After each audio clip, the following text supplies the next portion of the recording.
Gereja Katolik merayakan hari kelahiran Perawan Maria yang terberkati pada tanggal 8 September. 9 bulan setelah perayaan 8 Desember, Maria dikandung tanpa noda sebagai anak dari Santo Yoakim dan Santa Ana. Latar belakang sejarah pesta kelahiran Bunda Maria berasal dari Yerusalem sekitar abad ke-6. Namun sejak sekitar abad ke-5, terdapat bukti adanya sebuah gereja yang didedikasikan kepada Santa Ana di sebelah utara Bait Suci di Yerusalem. Gereja itu didirikan di atas tempat kelahiran Santa Perawan Maria. Keadaan bayi dan kehidupan awal Santa Perawan Maria tidak secara langsung dicatat dalam Alkitab, tetapi dokumen apokrif dan tradisi lain yang menggambarkan keadaan kelahirannya dikutip oleh beberapa penulis Kristen. Santa Ana dan Santo Yoakim adalah orang tua Santa Perawan Maria, nenek dan kakek Yesus Kristus. Peringatan wajib Santa Ana dan Santo Yoakim ditetapkan pada tanggal 26 Juli. Nama Ana dan Yoakim sungguh sesuai dengan maksud pilihan Allah. Nama Ana yang berarti berkat. Ana lahir 74 sebelum Masehi. Dalam keluarga besar sebagai putri bungsu, anak ke-14, berasal dari suku Lewi, keturunan Harun. Ibu Ana saat itu berusia 45 tahun. Orang tua Ana dari keluarga sederhana. Mereka tinggal di kota Nazaret. Mereka penjual ternak dan memiliki kawanan ternak kecil. Selain itu, ayah Ana mempunyai penginapan kecil dengan 3 kamar di mana para pedagang yang berhenti dan menginap di sana. Nabi Simeon sering berhenti di rumah mereka. Ia adalah orang tua yang berusia 113 tahun. Simeon yang diberi karunia tidak akan meninggal sebelum ia melihat Yesus yang dipersembahkan di Bait Allah. Ana seorang pekerja keras, mempelajari hukum Taurat dan kitab para nabi serta doa harian merupakan bagian dari tradisi keluarga mereka. Seperti banyak perempuan muda lainnya, Ana tentu mempunyai harapan untuk menikah, melahirkan anak, dan juga merindukan kedatangan Mesias yang akan menyelamatkan Israel. Nama Yoakim yang berarti persiapan bagi Tuhan. Yoakim lahir 80 sebelum Masehi dari suku Yehuda dan merupakan keturunan Raja Daud.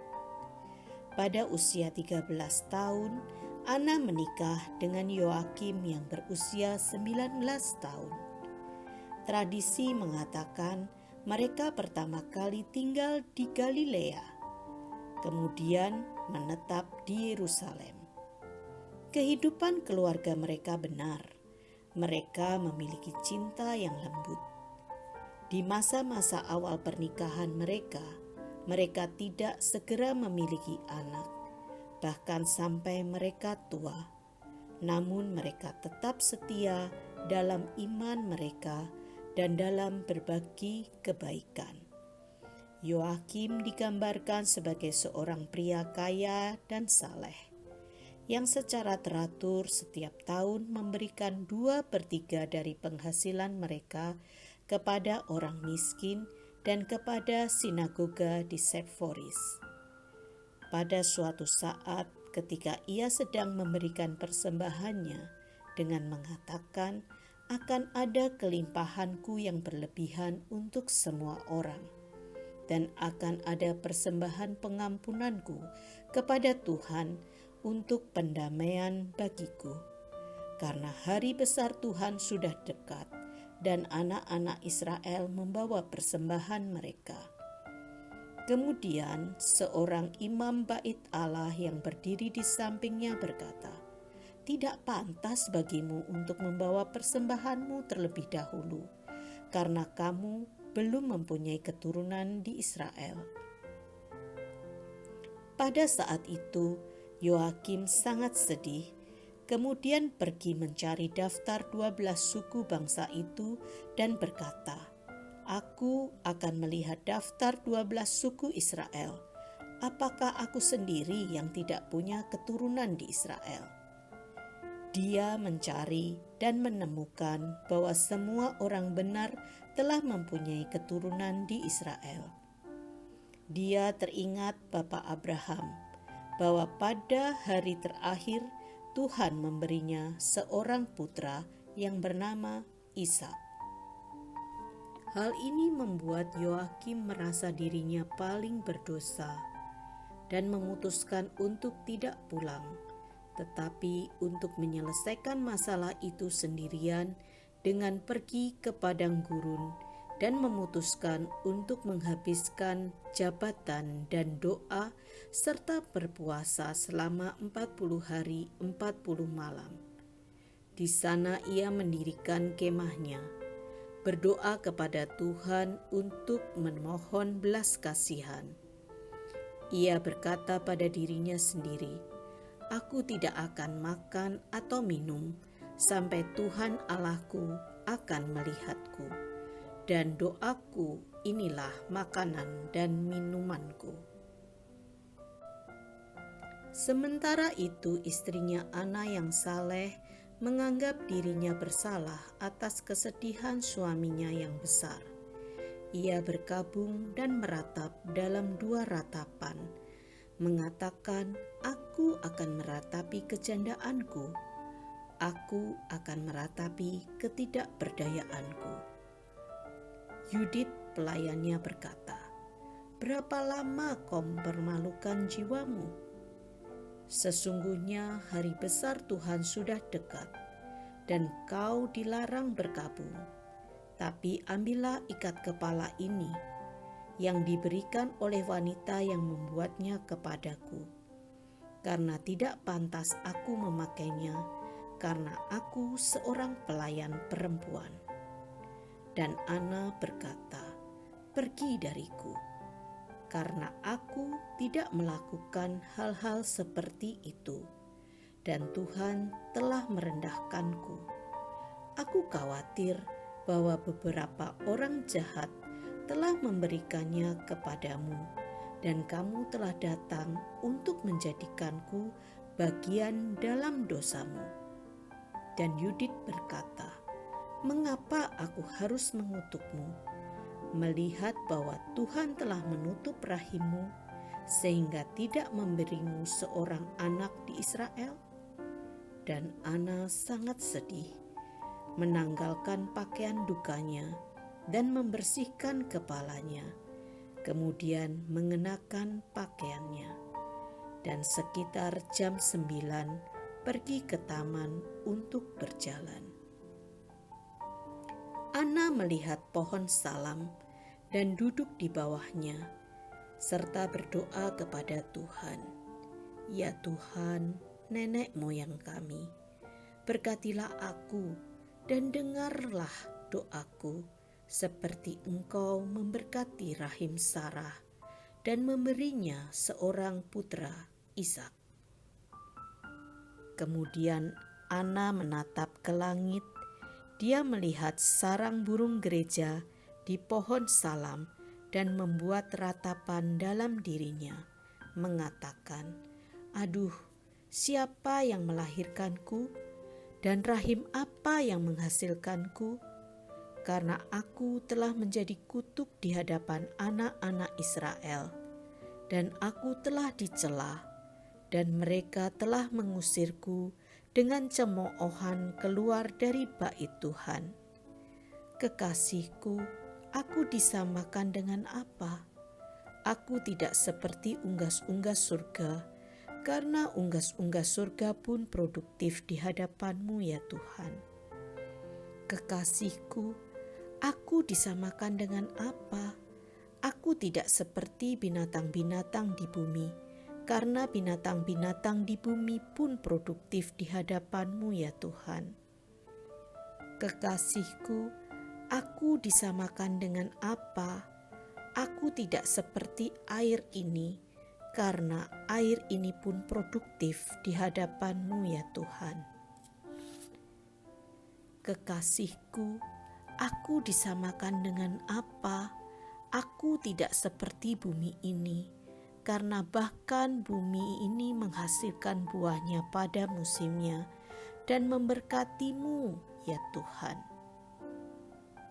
Setelah memahami tentang tindakan suaminya, Ana juga berdoa untuk meminta Tuhan untuk diberi seorang anak, dan ia berjanji untuk membawa kepada Allah yang terlahir dari Allah.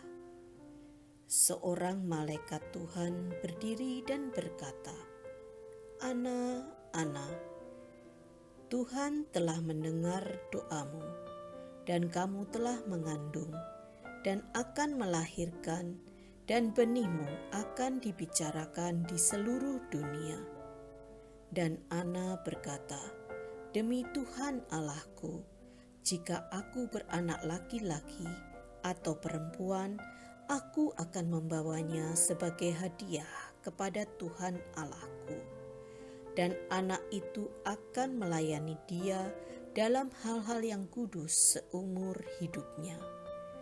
Kemudian malaikat berkata kepada Ana, sesungguhnya Yoakim suamimu akan datang dengan ternaknya. Sementara itu seorang malaikat Tuhan turun juga kepada Yoakim dan berkata, Yoakim, Tuhan Allah telah mendengar doamu. Kembalilah dan lihatlah, istrimu Ana akan mengandung. Kemudian Yoakim bersiap pulang dan memanggil para gembalanya dan berkata kepadanya, bawakan aku ke sini 10 domba betina yang tidak bercacat, dan itu akan jadi milik Tuhan Allahku. Dan bawakan untukku 12 anak lembu yang masih muda, dan itu akan menjadi milik para imam dan tua-tua, dan 100 ekor kambing untuk semua orang. Yoakim datang dengan kawanannya, dan Ana berdiri di dekat gerbang. Melihat Yoakim datang, Ana berlari dan merangkulnya sambil berkata, sekarang aku tahu bahwa Tuhan Allah telah sangat memberkatiku. Karena lihatlah, janda tidak lagi menjadi janda, dan aku tidak memiliki anak akan mengandung. Dan Yoakim beristirahat pada hari pertama di rumahnya. Beberapa manuskrip mengatakan tentang kehamilan Ana, bahwa itu adalah hasil hubungan normal dengan suaminya. Tetapi para sarjana saat ini lebih memilih teks-teks tertua yang mengatakan bahwa Maria dikandung dalam ketidakhadiran Yoakim, melainkan melalui campur tangan ilahi. Pada hari berikutnya, Yoakim membawa persembahannya dan berkata dalam dirinya sendiri, jika Tuhan Allah telah bermurah hati kepadaku, maka aku tidak akan menemukan kerut di dahi imam yang akan membuat nyata bagiku. Lalu Yoakim membawa persembahannya dan mengamati dengan seksama kerut di dahi imam ketika ia naik ke mezbah Tuhan, dan dia tidak melihat dosa dalam dirinya. Kemudian Yoakim berkata, sekarang aku tahu bahwa Tuhan telah bermurah hati padaku dan telah menghapuskan segala dosaku. Yoakim kemudian turun dari bait Tuhan dan telah dibenarkan, kemudian pergi ke rumahnya sendiri. Dan bulan-bulannya terpenuhi, pada bulan ke-9 Ana melahirkan. Ana bertanya kepada bidan, "Anak laki-laki atau perempuan yang telah kulahirkan?" Jawab bidan, "Seorang perempuan." Kemudian Ana berseru, "Jiwaku telah diperbesar hari ini, dan kupanggil namanya Maria." Mereka baru dianugerahi seorang anak oleh Tuhan, yaitu Maria, ketika mereka sudah lanjut usia. Ada kepercayaan kuno bahwa seorang anak yang lahir dari seorang ibu tua akan memberikan harapan untuk memiliki keturunan yang ditakdirkan untuk melakukan hal-hal yang besar. Anak yang lahir dari Yoakim dan Ana adalah Santa Perawan Maria, Immaculata, yang dikandung tanpa dosa. Perempuan yang paling kudus di antara semua perempuan ini akan menjadi Bunda Allah. Ana merawat Maria kecil dengan penuh kasih sayang selama beberapa tahun, sebelum nantinya dipersembahkan putrinya itu kepada Tuhan seperti yang telah dijanjikannya. Maria itu tumbuh menjadi kuat dari hari ke hari, dan ketika ia berusia 6 bulan, Ana meletakkannya di tanah untuk mencoba apakah ia bisa berdiri. Dan Maria berjalan 7 langkah. Saat itu juga Ana mengangkatnya dan berkata, "Demi Tuhan Allahku, kamu tidak akan berjalan di bumi ini sampai aku membawamu ke bait Tuhan." Kemudian Ana membuat tempat perlindungan di kamar tidurnya sebagai tempat kudus dan menyusuinya, serta tidak membiarkan apapun yang umum atau najis melewatinya. Ketika Maria berumur 1 tahun, Yoakim mengadakan pesta besar dan mengundang para imam dan ahli-ahli Taurat dan tua-tua dan semua orang Israel. Yoakim membawa anak itu kepada para imam dan mereka memberkati dia dengan mengatakan, "Ya Allah nenek moyang kami, berkatilah anak ini dan beri dia nama yang kekal untuk disebutkan di semua generasi." Dan semua orang berkata, "Jadi, jadilah. Amin." Dan Ana membuat lagu untuk Tuhan Allah mengatakan, "Aku akan menyanyikan lagu untuk Tuhan Allahku, karena Dia telah memandangku dan telah menghapus cela musuhku. Dan Tuhan telah memberikan buah kebenarannya, tunggal dalam jenisnya, dan berlimpah di hadapannya. Siapa yang akan memberitahu putra-putri imam bahwa Ana hina? Dengar, dengar, hai 12 suku Israel yang menghina Ana." Kemudian Ana membaringkan Maria untuk beristirahat di kamar tidurnya, tempat kudusnya, dan pergi keluar melayani mereka. Ketika perjamuan itu berakhir, mereka turun bersukacita dan memuliakan Allah Israel. Bulan-bulannya berlalu dan Maria berusia 2 tahun. Yoakim berkata, "Mari kita membawa ke bait Allah, agar kita dapat membayar sumpah yang telah kita ikrarkan, agar jangan sampai Tuhan kecewa kepada kita." Kemudian Ana berkata, "Mari kita tunggu tahun ketiga, agar anak itu tidak mencari ayah dan ibunya." Akhirnya Yoakim setuju dan berkata, "Mari kita tunggu." Ketika Maria menginjak umur 3 tahun, kedua orang tuanya memenuhi nazar mereka kepada Allah dan membawa Maria ke bait Allah. Dikisahkan mereka khawatir jikalau Maria kecil tidak cukup kuat untuk menaiki ke-15 anak-anak tangga bait Allah. Padahal anak-anak tangga itulah yang menuju ke ruang Maha Kudus, di mana hanya imam-imam agung yang diperkenankan untuk masuk ke dalamnya. Yoakim berkata, "Undanglah putri-putri Ibrani yang tidak ternoda dan biarkan mereka masing-masing mengambil pelita. Biarkan mereka berdiri dengan pelita yang menyala, agar anak itu tidak berbalik dan hatinya terpikat dari bait Allah." Kemudian ketika Maria kecil diletakkan di anak tangga terbawah, Allah memberi kekuatan kepada Maria, sehingga ia mampu melewati ke-15 anak tangga tersebut dan ia menari dengan kakinya, dan seluruh kaum Israel mencintainya. Sang Imam Agung dengan bimbingan Roh Kudus mengangkat Maria, menerima serta menciumnya dan memberkati dia dengan mengatakan, "Tuhan telah membesarkan namamu di semua generasi. Di dalam kamu, pada akhir zaman, Tuhan akan menyatakan penebusannya kepada anak-anak Israel." Kemudian imam membawanya masuk ke dalam ruang Maha Kudus, di mana hanya sekali setahun ia masuk untuk mempersembahkan kurban kepada Allah.